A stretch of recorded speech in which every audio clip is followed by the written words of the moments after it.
Hello, and welcome to another Volley session. We had a little technical issue and lost the first few minutes of this week's session, so I wanted to go ahead and take a moment and introduce our guest before diving right in. This week, we're going to have on Scott Allen with a wealth of knowledge about the auto industry. Scott Allen is the president and CEO of Recall Masters.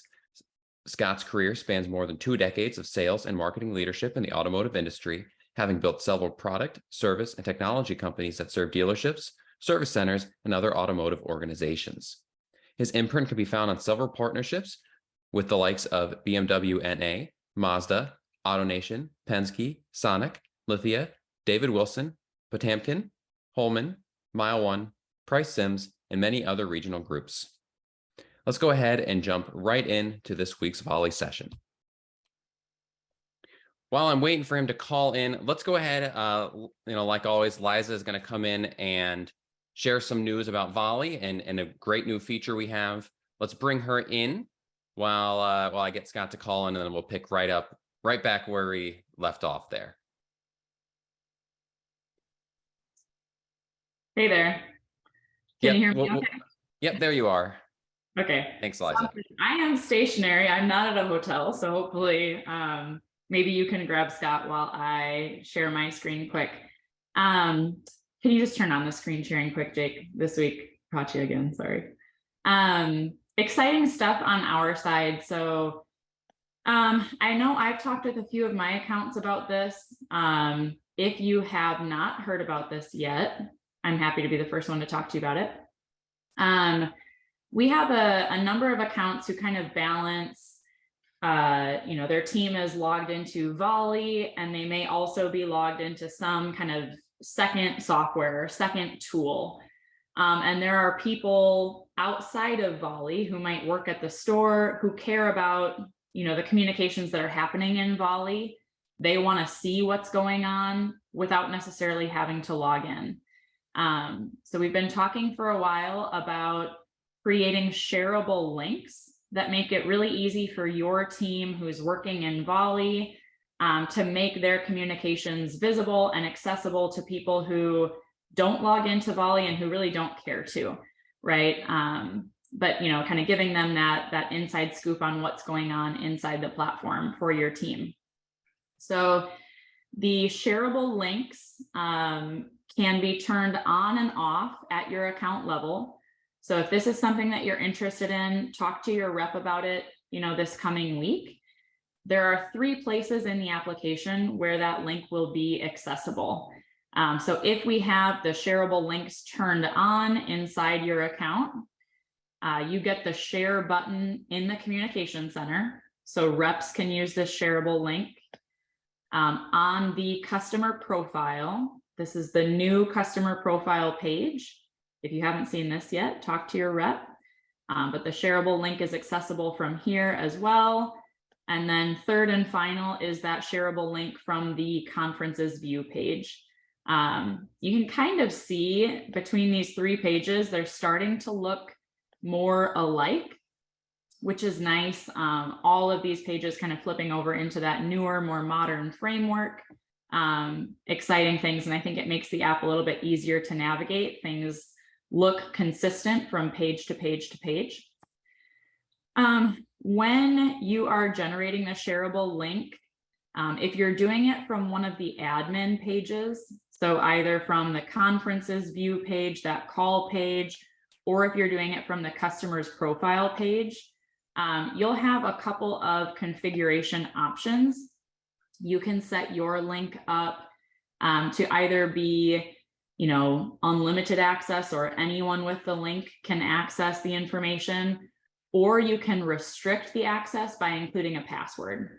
So that's something to consider. If you want to add an extra layer of security to that link, you could generate a password so that someone has to enter a password to view the page. You could set an expiration on the link. So after a set number of hours or days, the link wouldn't be accessible anymore. You can turn downloads from that link on or off.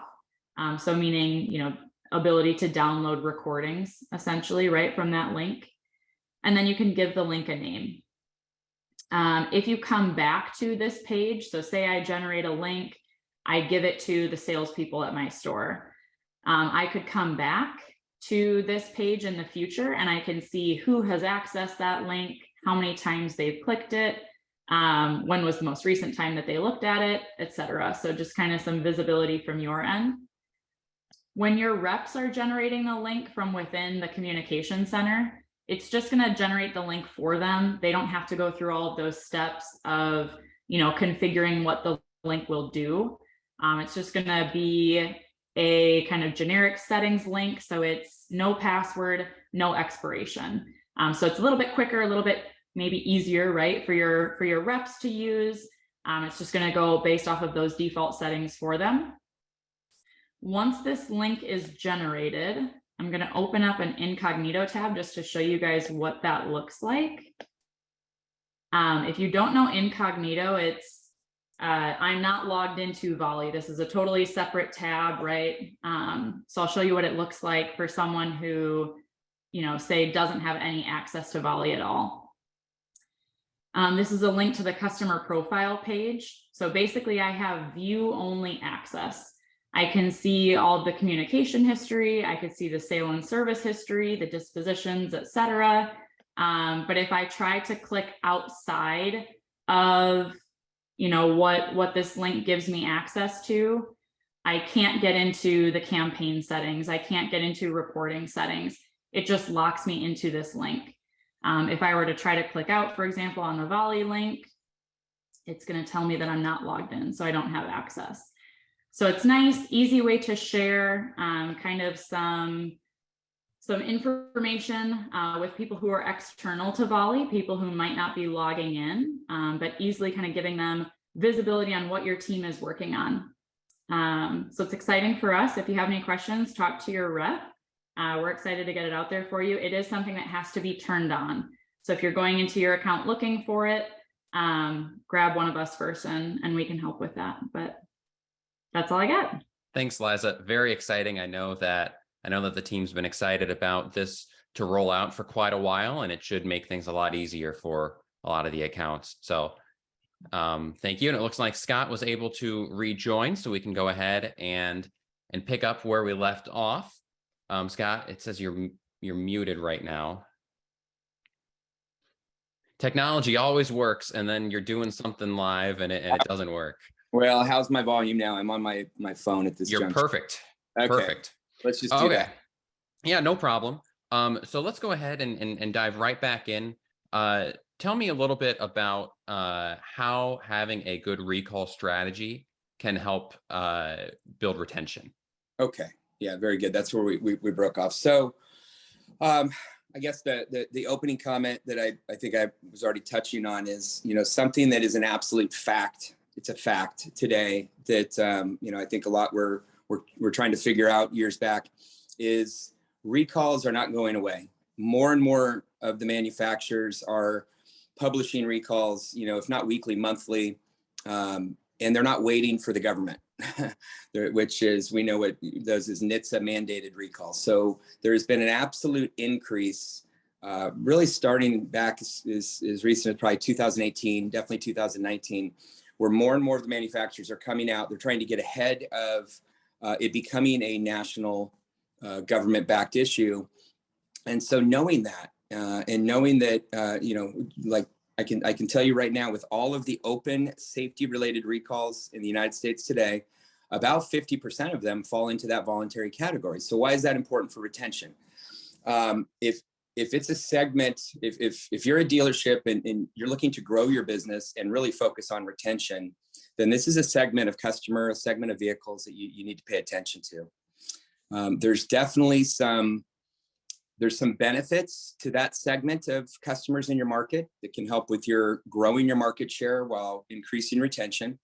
And some of those examples, when it comes to two-way text messaging, I probably half the industry is gun shy of utilizing text, and it's because it's been misused multiple times over the last decade. And all you got to do is pick up automotive news, and you see the multi-million-dollar lawsuits when organizations as large as some of the publics use a company to do marketing with text messaging. Well, legally, when you're reaching out and you want to reach those second, third, fourth owners that the manufacturers don't have access to, but yet they hold you as a dealer accountable for because they're in your PMA.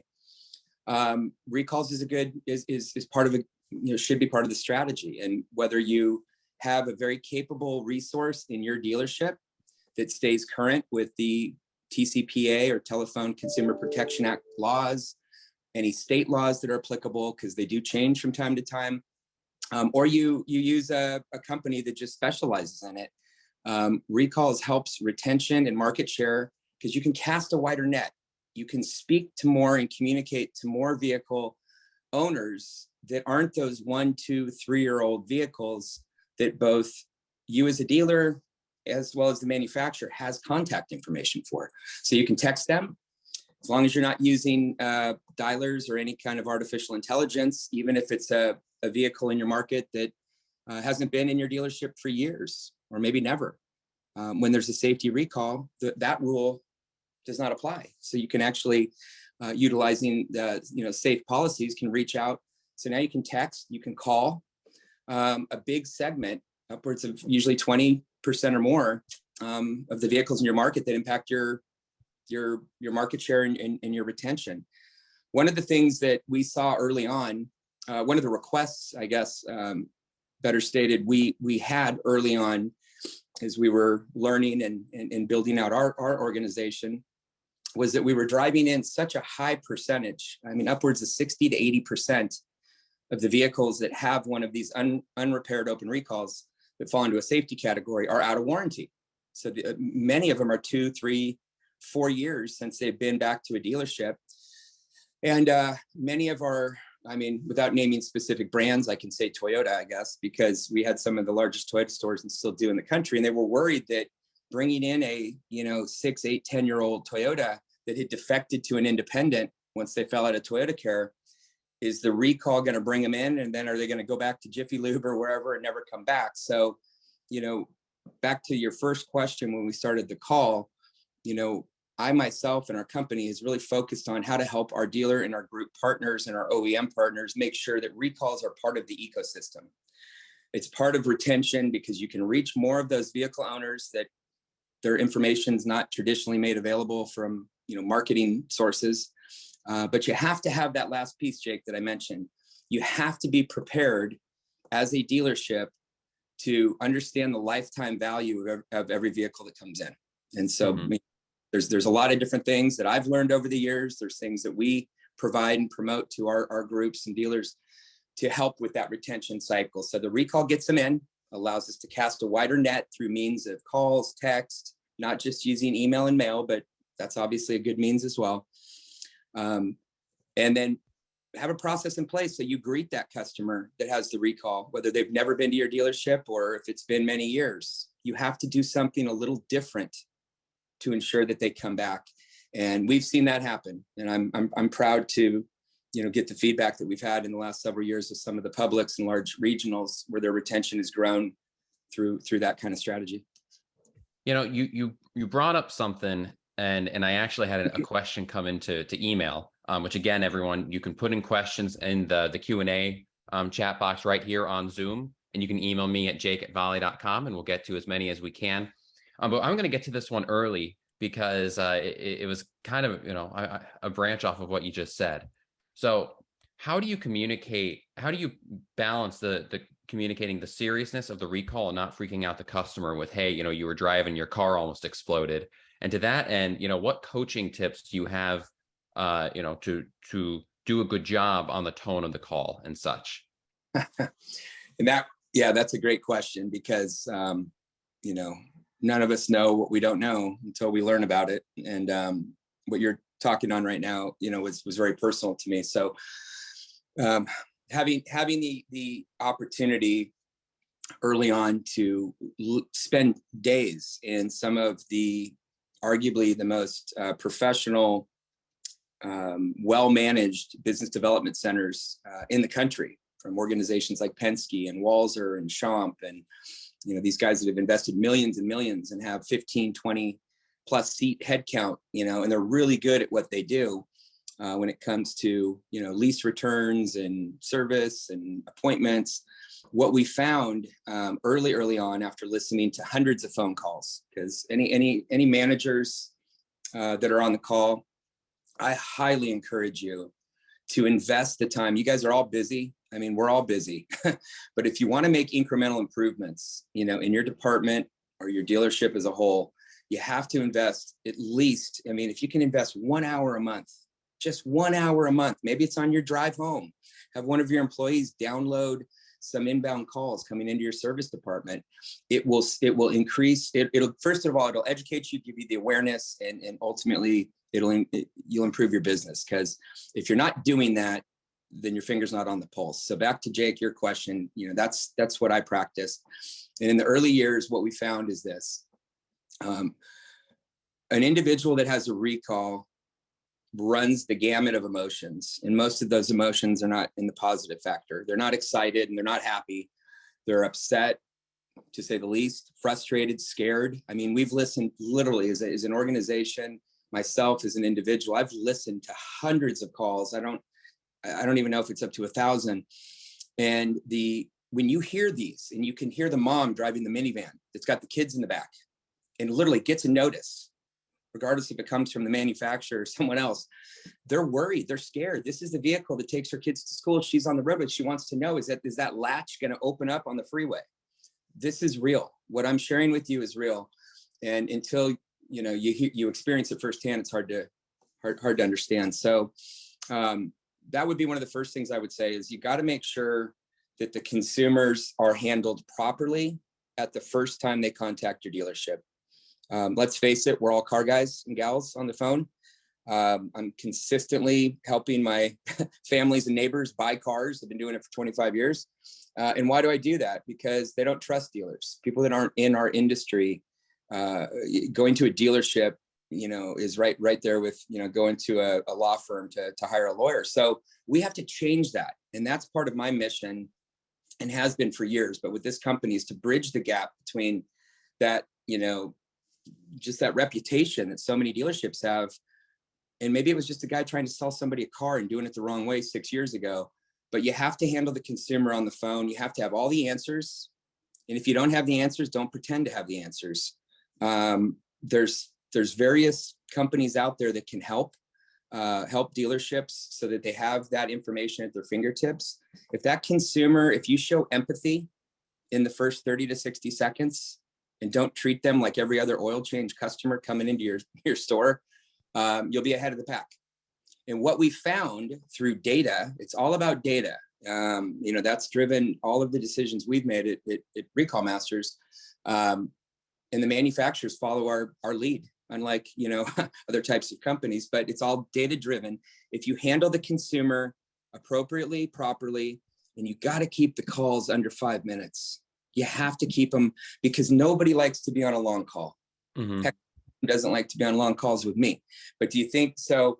Having information available at the time of call, showing empathy, increases the appointment rate significantly. Because these are people that often aren't calling in because, hey, I got a recall, I want to come in. I got a recall. What does this mean? I just bought the car. Whether they, So I don't know if you can get back and you want me to expand on that, but that's probably back to the phone handling. So many dealerships, and even those that have big BDCs, are ill prepared. So, there's scripts and things out there, but if you don't have consistency, meaning the same people in those seats, and we know BDCs have a tendency to have a high turnover rate, then I would highly encourage, those that do want to take this seriously and want to grow their business through recalls to do some homework, speak to the experts, speak to the people that have been doing this for 6-7 years. And heck, maybe you'll even find that having a company like Recall Masters take that burden off your dealership so your team can focus on the higher dollar retention and service declines and things like that. So either educate yourself or partner up with a company that specializes in this. But that would be yeah, it's important. It's important. And, you're totally right in how people would react to things like that. I mentioned earlier, I had a recall on my vehicle that went untouched for, many years. Well, it turned out that there was a software issue and the passenger airbag didn't work. Good thing I never got in a crash, right? Mhm. I mean that's a big deal. So Yep. so it's important to do a good job on communicating that with the customers. And once you have the customer in the store, um, what what other services can branch off of a recall strategy? How do you take, you mentioned earlier, there's no money in it. Well, how do you take a recall and turn that into customer pay ROs? I mean, hopefully everybody that's participating on this call and any dealership we would work with understands the importance of doing an MPI and making sure every vehicle gets a complete inspection. But again, it's going back to your previous question and what I was talking about that initial touch point. The phone is typically, not always, but typically the first touch point. Very few people, in the 8 years we've been studying this, very few consumers get a recall notice just go online and schedule an appointment. Some do, but I would say upwards of 90% want to speak to somebody. So, because there's a lot of questions around it. And then it's not like the oil light goes on so they can just go to your website and say, hey, I've got to schedule my appointment. So having all that information up front, again, making sure that it's handled consistently, the emphasis on consistent and professionally, will then open the door for additional opportunities. And again, some of the groups that I support, and one of the things that makes me the happiest at this point in my career is being able to kind of be like the mobile 20 group best practice guy. So, I've been doing this so long, working with some of the best groups and so forth, that, I'm able to in my travels, be able to share things that improve our industry. And obviously there's always got to be profitability tied to it, but, really professionalism and profitability. So some of the things in specific, one of the things that's been lacking until recently, and I'm excited to further this next week in Dallas. It's a fact that consumers are holding on to their cars longer. In fact, one of the OEMs published some stats that said they had north of 70% of their lease, their leasees were purchasing their lease. So I know that's not uncommon. So just think about what's going on right now. Consumers are holding on to their cars longer, buying their leases out at an unprecedented rate. And anybody that's been in fixed ops for any period of time knows that when that factory warranty, depending on what brand you are, 3 years, 4 years, when that factory warranty expires, what you think is your regular service customer, because they've come in 2 or 3 or 4 times, defects anywhere from 50 to 70%. And these are national stats. So to be able to have an extended service contract that there's going to be a few different options that are more available to franchise dealers than just the manufacturer. Having something that you can provide them in the service drive that ties them back to your dealership. That's going to be a huge, I've been asked to keep my eyes peeled, and there's definitely some options there. Prepaid maintenance for anybody that's ever explored that or wants to explore it. Everybody knows they got to get their oil changed. How do you keep them out of the independent, keep your retention up? Give them a loss leader, give them a $99, and there's programs out there, or, it's not that difficult. $99 for your next 3 oil changes, and they got to use them in a certain period of time.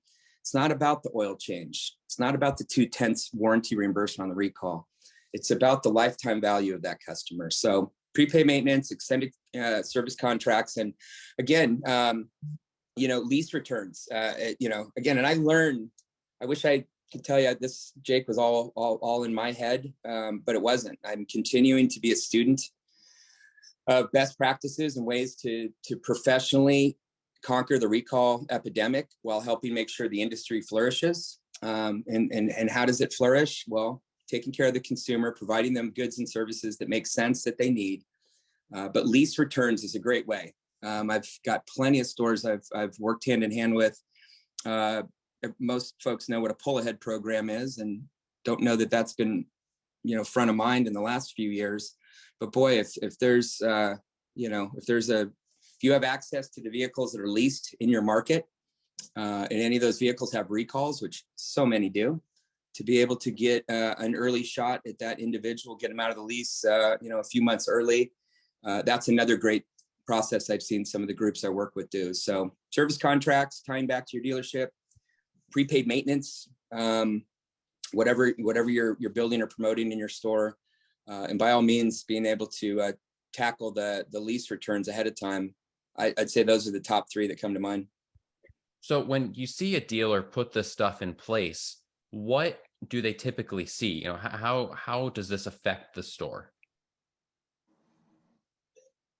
That's kind of and let me just add to that real quick. Yeah. If you were a dealer looking to do those three things, what results would you track to see if this is making a difference in your store? Oh, okay. Well, that's different. I can answer you that. First thing, I would make sure that we had a software tool in place. I would make sure we had a software tool in place that gives me as the dealer the visibility that I require. I would want to make sure that every single vehicle that touched my website, whether it was they were shopping or whether they were going online to schedule their maintenance, I would want to make sure every vehicle that called in through the phone lines. I would want to make sure that every VIN that the manufacturer provides me, which we know is limited. Anybody on the call thinks they got everything they need from the manufacturer, feel free to call me later. But I would first and foremost, you have to have the tools in place as an operator that give you the visibility, number one. I would track and ensure that every single service vehicle gets a full inspection. But here's the biggest thing that we've learned. And this is part of where I've been, on my mobile bully pulpit for the last year and a half. When the pandemic hit, Jake, I think everybody can associate with this. Whether you're a manager of a dealership or you're a business owner, it was a very, very challenging time. There was so much unknowns. So for a good, 6 to 12 month period, and in many cases beyond, we knew that vehicles were essential. In fact, some organizations like Mazda really went above and beyond promoting it. They kind of capitalized on a tier one effort, saying that they'll give free oil changes to healthcare workers. And I thought that was great because it's essential, and why not? So during that time period, we as an organization and myself really became proficient on how to help our clients become efficient without having to spend the kind of money that they were spending pre-pandemic. And so one of the things we found was this: very, very few dealerships or groups have that process in place that we just touched on.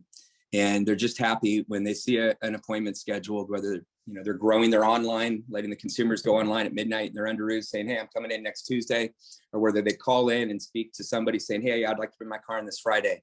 You've got to look up every vehicle at that point to see, does that car have a recall, and do we have parts available?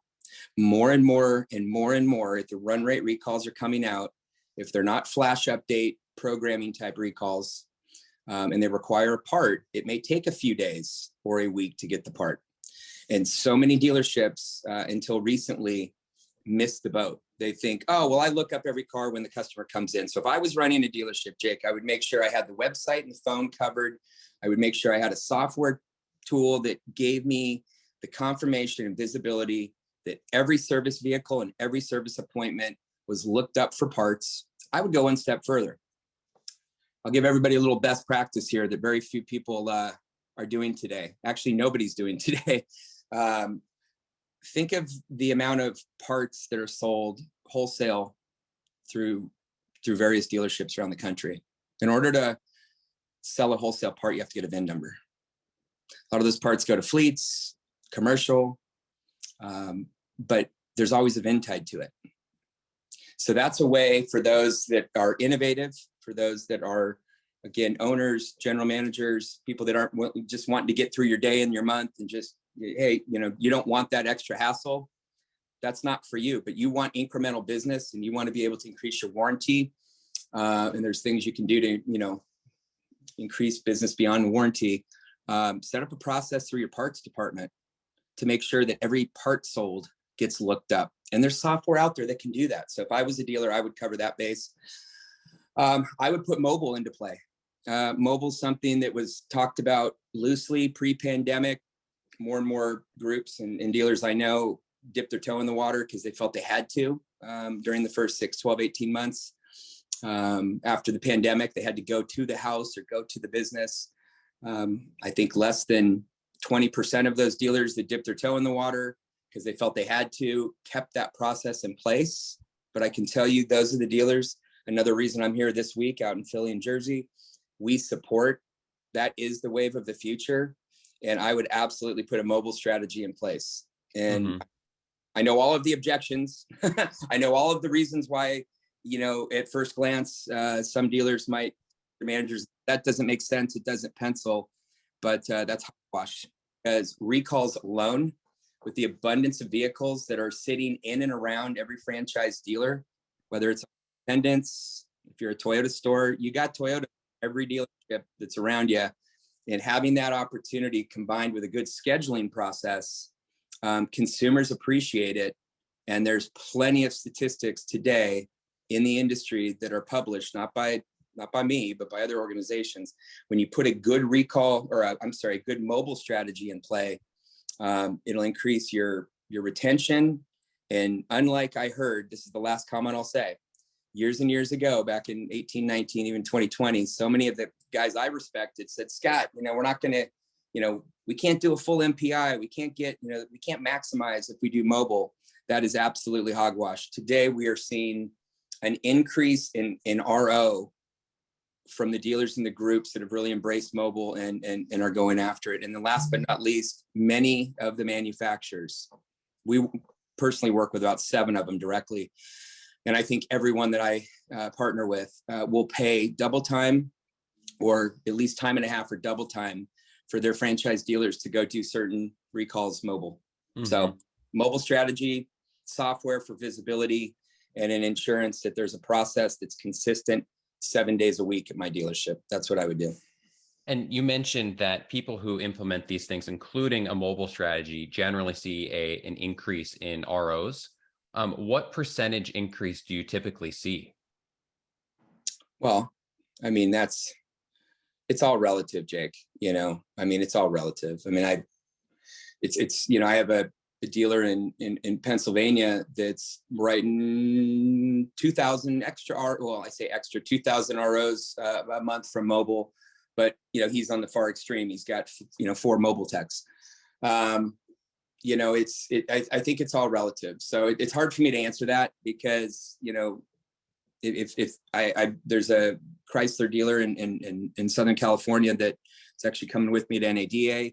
And in his first year, he was happy if he was doing, 7 or 8 Tacatas a day. And then he realized, how much opportunity is. So now with his second vehicle on the road, his intention is to flag anywhere from 80 to 100 hours a week with the technician that's going in that. Last thing I'll say, I think you asked me in the beginning I believe before establishing and starting Recall Masters, all I knew about recalls was like every other consumer. The car's broken, manufacturer, government got involved, got to get it fixed, right? And that was but there's a couple really, really top in class Lexus dealers that are friends of mine. And I'll never forget, walking through the back of the shop. At the time, it was the largest, most expensive Lexus store in the country. Today, I think there's a couple that spent more, but so huge shop. I think they're doing about 3,500 ROs a month at this point. But I remember walking through the back, and it was so clean, and it was just I was just there to look at the brick and mortar because it was unparalleled to any other dealership at the time.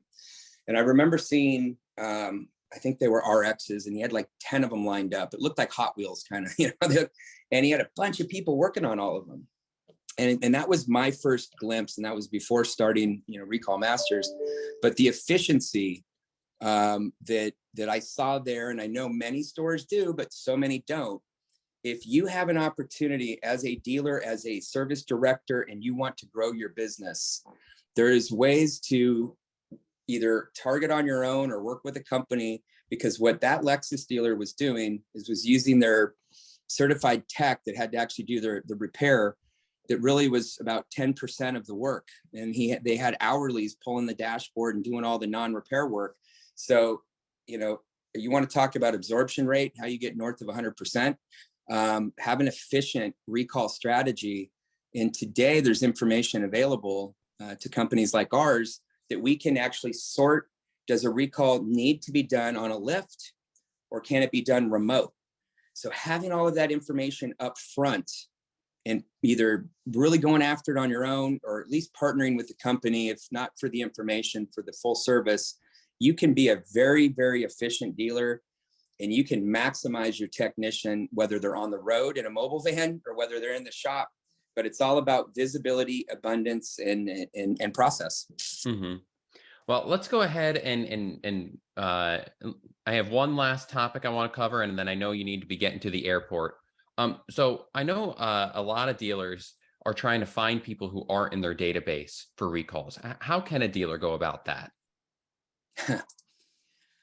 Well, how can a dealer go about locating vehicles and vehicle owners that aren't in their database? Mm-hmm. Well, I was trying to be polite on this Friday. I mean, you can go old school and work with a marketing company that buys a list from, Polk or wherever the heck they get it today. And then you better, you can hope.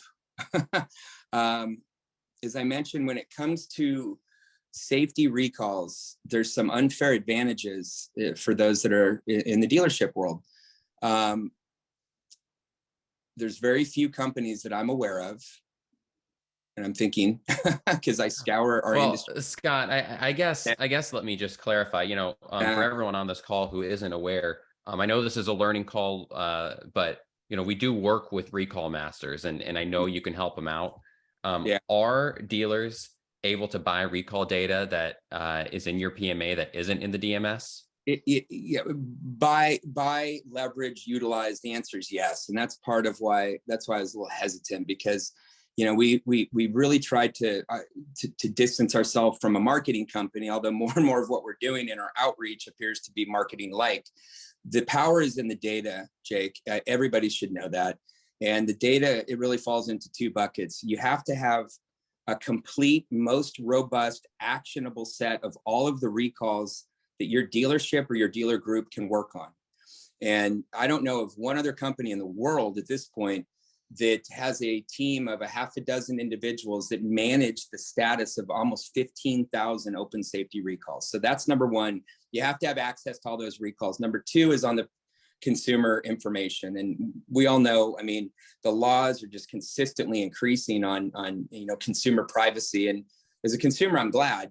But again, you have an unfair advantage when you work with an organization that focuses on the legalities of safety, recall resolution. But if I was a dealer, and for anybody that's a dealer or manager of a department, whoever you decide to talk to or work with, make sure that they can provide you indemnification, meaning, you don't want to become a statistic of a marketing company that leverages recalls to increase your business unlawfully. So make sure that if they're really above board, they've invested, and they should be able to provide indemnification to your dealership, holding you not liable. Number two, really explore a company that has the ability to work with someone like us. The relationship we have with Volie is a good example, where we have a very robust and consistent process to update identity resolution. And what that means for those that aren't, super techie, buying a list, that list gets stagnant, month over month. If the data is more than 4, 5, 6 months old, count it gone. So make sure whoever you're speaking with has access to consumer data that gets consistently updated, not just with pump ins, but there's a few of our partners that are doing something similar. And that's called, we internally call it digital forensics. So we can get, emails and mobiles and different data points from different sources. But, make sure you do that. And I don't know if there was any questions you wanted to open it up to here, Jake. Well, I have one question that is a good question. Before we get to that, though, if anyone has other questions about how can they work with you, how can they get help, how can they integrate this with what they're doing in Volie, how can they get a hold of you? We're not a public company, so we're very easy to work with. You're talking to the co-founder and CEO. I have Sean Reyes, who is my chief marketing officer, but he's also very involved in the data and putting together those annual reports. Sean's been with me and with the company since the beginning. So, you know, if more than happy to have anybody funnel through you, Jake. I mean, I love talking to dealers and to learning and sharing what I know. So I'd make myself available to anybody that's on this call. You know, you can provide them my information, Jake, or they can go to recallmasters.com, whatever's easiest. Mm-hmm. And we'll go ahead and throw that in the YouTube show notes and stuff too. I know you need to get rolling here, Scott, but I have one question that I definitely want to get to. Came into my email before we wrap up. Sure. Sometimes my BDC will be calling on a recall and we run out of parts. What can I say to a customer who calls me back for recall that I no longer have the parts for? Customer that calls you back. So can you rephrase that question? Because parts is a huge part of the challenge, but I didn't understand your question. The BDC is calling for a recall. Okay. And they ended up running out of all the available parts for that recall. A different customer called in to get that done, but they no longer have the parts. How would you answer that question? How would you answer a customer who says, "Hey, I need this recall," and you don't have the parts for it? Oh, well, that's better because, you know, most parts are VIN specific. So unfortunately, there's two. I mean, I wish I could change something, but, you know, some of these recalls that are out there, you know, require the vehicle to show up at the dealership in order for the dealership to order the part. I'm blown away by how common that's becoming. That really puts the franchise dealer in a bad spot. What you just described is very simple, Jake. It's just all about process. It's visibility and awareness and shop load. So, you know, having parts availability information up front, whether you have a BDC or a scheduler at your dealership, or you're using a company that specializes in it, having parts availability is imperative, because the number one way to blemish your CSI and really just lose a customer in general and forget any customer pay upsell opportunities, have that customer come in, schedule the appointment like you said, and then let them know that, oh yeah, we need to keep your car for a few days because that's how long it takes for the part. I have a news flash for everybody because we have metrics on this. The majority of the population doesn't want your shuttle. And, you know, depending on the age, you know, you get people over 50 and they're kind of not savvy with Uber and Lyft.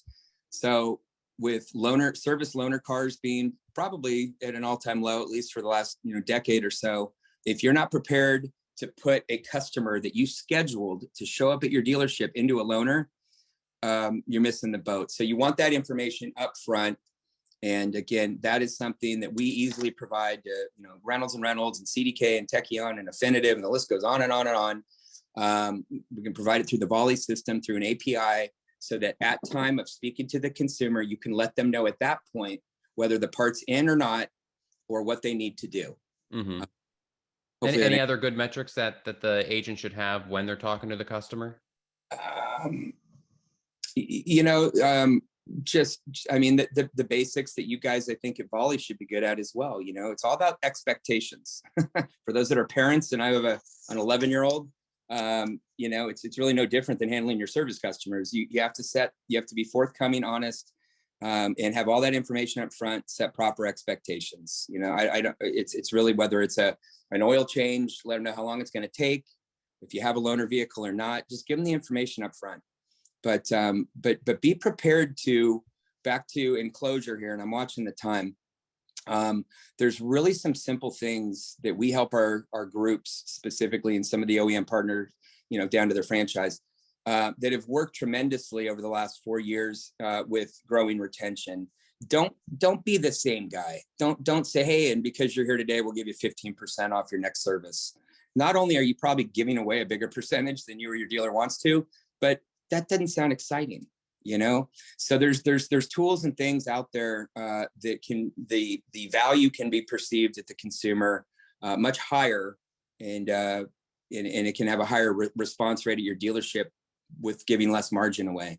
But that's my answer, I guess. I mean, you know, you have to give the information up front. No consumer wants to be surprised or shocked when they show up. They've taken 2 hours off, you know, for lunch, and they find out you can't completely fix their car Mhm. because you don't have parts. Yeah. So, well, Scott, I know we're out of time here. Really appreciate it. Anyone who has anything else for Scott or the Volie team, definitely reach out to your Volie rep and we'll help you get in touch. Beyond that, appreciate it, everyone, and have a good day. thanks, Jake. Yep, thanks.